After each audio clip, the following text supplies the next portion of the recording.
ह्याच्यावरती जरा थोडंसं विस्तृत सांगा. मायक्रोप्लास्टिक्स म्हणजे आपण जितकं प्लास्टिक्स वापरतो, आता साधं आपल्या कधी आपण हॉटेलमध्ये ऑर्डर केलं तर जेवणं पॅक याच्यात प्लास्टिकमध्ये, तर ते कुठे ना कुठेतरी जेव्हा तुम्ही ते त्याच्यात गरम जेवण किंवा काही असतं ते घालतात, त्या प्लास्टिकच्या छोटे छोटे प्रमाण किंवा कण तुमच्या सिस्टममध्ये येतात. पाण्यांमध्ये पण आहे आता, पाण्याच्या बॉटल्स पण प्लास्टिकच्या आहेत. तर असं करून छोटे छोटे कण जे आहेत ते आपल्या गटमध्ये जाऊन म्हणजे सेटल व्हायला लागलेत. इतक्या प्रमाणात आपल्या प्लास्टिक्स मायक्रोप्लास्टिक्स आहेत. आणि त्यांनी किती आणि काय वाईट होऊ शकतं? ॲक्च्युली मायक्रोप्लास्टिक्स हे ना, आता लहान मुलं डबे पण प्लास्टिकचे घेऊन जातात. आधी स्टीलचे नेत होते, आता आपलं पूर्णपणे सगळं प्लास्टिक घरात स्टोरेजसाठी वापरतात.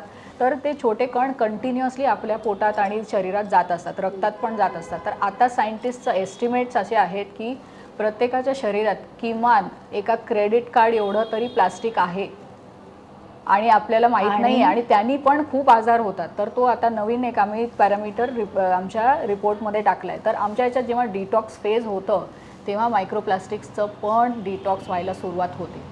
आणि आत्ता त्यांनी म्हणजे नवीन रिसर्चनी दाखवलं आहे की त्या मायक्रोप्लास्टिक्स फक्त गटमध्ये सीमित न राहून ते रक्तातर्फे ते ब्रेनमध्ये पोचत आहेत, आणि त्याच्यामुळे बरेच माइंडचे म्हणजे केस इश्यूज होत आहेत. मुलांमध्ये बघा म्हणजे आता कितीतरी मुलांमध्ये काय काय माइंड मेंटल वेलनेसचे इश्यूज असतात, त्या असू दे, किंवा मोठ्या लोकांमध्ये सुद्धा लवकर अल्झायमर्स, पार्किन्सन्स ह्या सगळ्या गोष्टी होण्याची जी म्हणजे आपल्याला दिसतोय प्रथा, किंवा आता ज्या गोष्टी वाढल्या आहेत ते त्यामुळेच मायक्रोप्लास्टिक्समुळे.